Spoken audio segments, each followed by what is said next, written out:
Sevgili dostlar, herkese merhaba, herkese hayırlı günler diliyorum. Şeyh Sadi Şirazi, İranlı mütefekkir şairin güzel bir ifadesi var. Başkalarının ayıplarıyla uğraşanların senden teşekkürle bahsetmesini bekleme. Eğer etrafımızda birileri başkalarının ayıplarını anlatıyorsa unutmayın, sizin de ayıplarınızı anlatacak demektir. Böyle insanlardan derhal kurtulun. Uzaklaşın.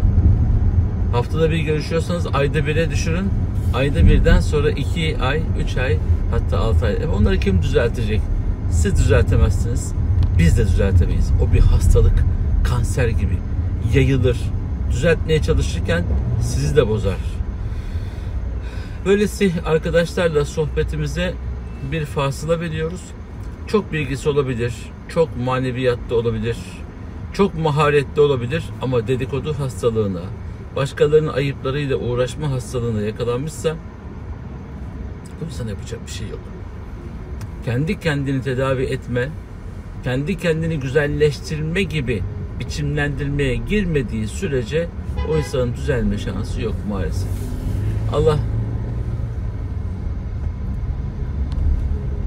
Allah bu duygu, düşünce içerisinde olan bütün dostlarımızı hallerin en güzeline tahvil etsin, çevirsin diye dua edelim. Çünkü insan değişik bir varlık.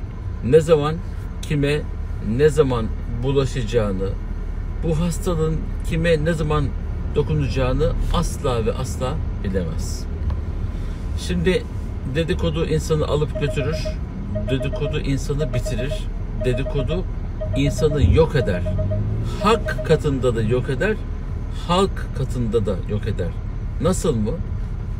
Deneyip görebilirsiniz.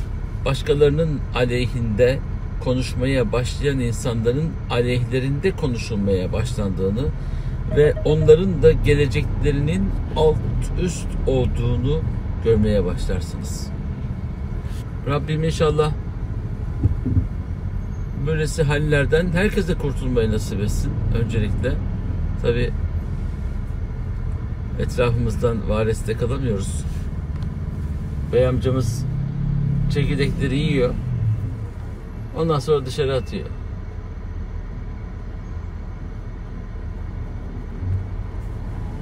Biz ona bakınca da bize garip garip bakıyor. Evet amca sen haklısın diye at dışarı.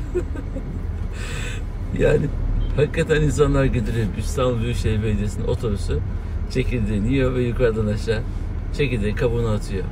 Avrupa'da bizim beğenmediğimiz, affedersiniz sevmediğim bir tabir, gavur dediğimiz insanlarda bir tane dışarı böyle bir şey atan göremezsiniz. Ve bu polise rapor edildiğinde de beyefendinin kendisine bizzat ceza yazılır. Ne yapalım? Biz bakışımızla bir dokunduk. Hani kötü gördüğünüz bir şeyi dilinizle söyleyemiyorsanız sessizliğinizle, hatta buğz ederek Efendimiz Aleyhisselatü Vesselam buyuruyor. Ama amcamız maşallah Allah şefkeden devam ediyor. Peki. Kıymetli dostlar, belki biz de bu içinde yaşadığımız toplumun içerisinde farkında olmadan birbirimizin ayıplarını, kusurlarını zikretmeye başlıyoruz ve bu konuşmaları toplum mühendisliği yaparken, toplumun müfettişliğini yaparken kendimizce biz de belki kaptırıyoruz dedikodu yapanların dünyasında kendimizi. Fark ettiğimiz anda hemen bir üst bilinçle geri hareket ederek düşünce dünyamızı temizleyip doğru düzgün bakmayı planlarımıza koymalıyız. Eğer bu duygu dünyasında kendimizi var etmezsek bizi başkalarının dedikoduları alt üst eder ve paramparça eder. Ve biz bu duygu içerisinde kendimizi kaybettiğimizde 2 kere kaybetmeye başlarız. Bu da insanın maddi ve manevi iflasına neden olur. Lütfen başkalarının dedikodusunu yapan insanların meclisinde oturmayın. Hocayı hocaya sormayın. Siyasetçiyi sormayın. Belli ki öteki tarafı kötüleyecek zaten. Ortamı zedelemeyin. Sohbeti yangın yerine çevirmeyin. İnsanları alt üst etmeyin. Yapmayın. Yapmadığınız zaman sohbetin daha derinleştiğini, muhabbetin sevgi zirvesine eriştiğini göreceksiniz. Biz bu planlamayı yaparsak Allah Teala da bize başka güzellikleri var eder. İşte dedikodudan uzak olan insan içinde yaşadığı bedenin ruhunu, kalbini temiz tutmuş olur. Bu kalp temizliği, ruh temizliği de insanın içinden dışarı doğru yayılan, hani o aura denen, dış görünüm denen, duru görü denen bütün tabirleri, ifadeleri insanın gerçekten bedeninde, simasında, çevreye yaydığı enerjinin içerisinde görebiliriz. Aziz dostlar, kıymetli dostlar, bakınız zaman çok planlı, programlı, Allah'ın uhdesinde sistemli bir şekilde devam eder. Fakat kim, neyi, nerede, nasıl yapıyor, her şey kayıt altındadır. İkram edene ikram edilir, zulmedene zulüm geri döner, mazlumun yanında Allah vardır. Dedikodusu yapılan kişi yukarı doğru çıkar, dedikodu yapanlar da aşağı doğru inerler. Aşağıların aşağısına da inerler. Bir de dedikodu yaptıkları adamın durumuna düşmeden de bu dünyadan gitmezler. Bu kadar cömertseniz, bu kadar mertseniz kendi kendinize buyurun yapın. Her şey açık, serbest. Ama yapanların yanına kar kalmadığını ve üzücü hallerin yaşandığını da biliyoruz. Allah kendi kendine zulmeden, kendi kendine haksızlık edenlerden olmamayı bize nasip etsin. Vallahi dua edelim. Kimin ne zaman bu hastalığa düşeceğini bir Allah bilir, bir de kullar bilir. Ama Allah'ın bildiğini kullar hisseder. Fakat kulların bildiğini zannettiği şeylerin tamamını Allah bilir. Tamamını hiçbir eksiği kalmaksızın bilen Mevla ile hiç kimsenin yarışmaya hakkı yok. Yarışma şansı da yok. Bu kadar muhteşem dünyayı yaratan, bu kadar değişik insanı var eden, yoktan var eden, bir damla sudan var eden Allah sistemi yönetmekten mi aciz olacak? Allah kulları yaratır, insanları, hayvanları, tabiattaki bütün varlıkları yaratır. Hepsini bir amaç üzere var eder. Ve hangisi sistemin içerisinde nasıl çalışacak?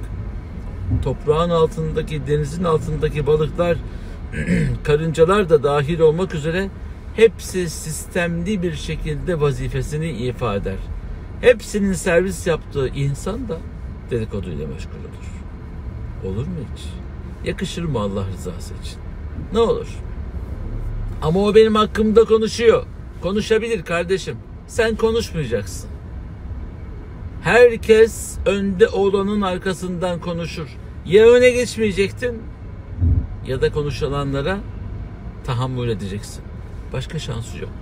Öne geçtiği zaman bir insan, imam, lider, rehber, başkan, bakan, vekil, muhtar, kimse önde olan, futbolcu, sanatçı, insanların konuşma hürriyeti vardır. Onlar bu acziyeti gösterebilir çünkü orada olmak isteyebilirler. Oranın cafcaflı, böyle serenatlı, fosforlu hali, cıvıl cıvıl hali, parlayan hali onların da arzu edeceği bir alan olabilir. Oraya ulaşmak için ulaşamadığını anladığında da laf atmaya başlar. Peki biz bunu ne yapacağız? Uhdemizde, kendi dünyamızda teşekkürle kabul edip Allah size de nasip etsin inşallah diyeceğiz. Size de nasip etsin dediğimizde başınızdan geçenlerin hepsini de onlar görmek durumunda kalacaklardır. Siz şöyle dua edebilirsiniz. Eğer bu saydığım sınıftaki insanlardan bir tanesiyseniz, Allah'ım bu değerleri, bu nimetleri, bu vasıfları, bu makamları bize lütfeden sensin. Verdiğin nimetleri teşekkür ediyorum. Bana bakan gözlerin tamamı bunların senin yüce makamından, ikramından, senin katından bize verilmiş birer hibe olduğunu, hediye olduğunu ve vazife bilinciyle takdim edildiğini bilsinler ya Rabbi. Bu duygu düşüncelerle bana baksınlar ya Rabbi diye dua ediniz. Bazı insanlar makama gelmekten korkuyorlar. Zengin olmaktan korkuyorlar. Önde olmaktan korkuyorlar. Öne çıkmaktan korkuyorlar. Ve öne çıkması gereken şahsiyetler korktuğu için toplumlar felakete uğruyor. Her öne çıkan, her şöhreti bulan belasını bulur diyemeyiz. O zaman peygamberler, o zaman veliler, o zaman mübarek zatlar, o zaman imamlar, her makamda, her mevkide imtihan var. Ama buna sabreden, sabırda sebat eden bütün zat-ı muhteremler kazançlarını bereketli kılmıştır. Maddi manevi kazançları bereketli kılmıştır. Allah bu duygu düşüncelerle ömrümüzü güzelleştirebilmeyi hepimize nasip eylesin. İyi ki varsınız, iyi ki varız. Dua ediyoruz, dualaşalım inşallah. Herkesin ve her şeyin sahibi Yüce Rahman'a emanet olun. Dedikodusuz, doğru sözlü, doğru eylemli, güzel insanlar olmak üzere bir sonraki sohbette görüşmeyi murad ediyorum. Sağ olun, var olun.